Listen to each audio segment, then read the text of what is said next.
So currently I have this dimmer switch on the wall, but I recently installed some LED light bulbs that are not compatible with the dimmer. So instead of trying to return those bulbs, I just figure, hey, replace the switch. So here I have a standard switch, so I'm going to take this one out and put this one in.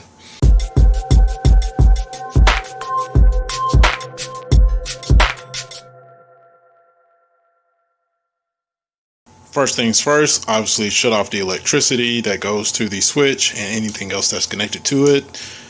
Then you'll want to disassemble the switch. So this one, the actual knob comes off straight off, and then you remove the two screws. And then once you get the faceplate off, there's two more screws, one here and one down here, that need to come out, and then you're able to pull this whole thing out of the wall.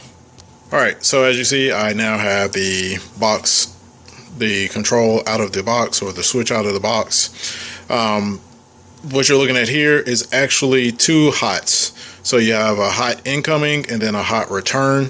And so the way my house is wired, there is no neutral in the box. As you see, there's only one set of wires, and this set, like I say, hot incoming, hot return, and the hot return goes back to the fixture that is connected in the room that you're in. And so what I'm going to do now is to disconnect these two wires and then put on the switch. So if you notice, the dimmer actually has wires that come out of it that allows you to connect with a wire nut. However, this switch has just screws on it. So what I end up having to do was to strip the wires back some, and then I'm going to curl these over so they can connect to the screws on the switch. Alright, so I now have the switch connected on both sides. And so when you curl the wire over, you curl it in the direction that you'll be tightening the screw.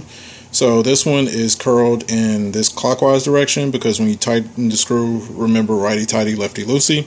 So this one is curled this way, but if you look on the other side here, it's also curled in a clockwise direction, but the clockwise for this side goes the opposite way of this side. So that's why it comes in on the top over here and then down on the bottom out, or pointed in out on this side, whereas this end, it comes in on the bottom and then shoots out from the top side.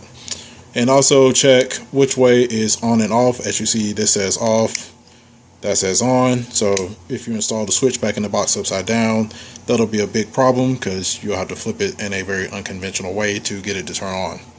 So next step is to shove all of this back in the box and then secure it. One other thing I want to point out, some switches actually do have a ground screw. This one does not. As you see, there's no ground on either side. So the ground wire that is in this box, which is this bare wire here, does not get connected to anything. Alright, so once you get the light switch back in, all you gotta do is put your faceplate back on. This one I'm gonna probably actually wash off, because as you see, it's got some dirt from being over here over the years. And then just tighten it back in, switch on the breaker, and confirm everything that's working. I attempted to clean off the wall plate, but this is probably 40 years worth of dirt on here, so it probably ain't coming off no kind of way. I could buy another plate, but you know, it's fine. It's not gonna make a big difference in my opinion. But that's it. So as you see, faceplate reinstalled, switch reinstalled, so all is good to go. I have it on now. As you see, you can kind of see the light over there in the corner here, switching on and off. So everything is working a-okay. So if you have any questions about this particular project, feel free to reach out by dropping a comment below, or you can hit me up on Instagram and Twitter at almostengr with your question.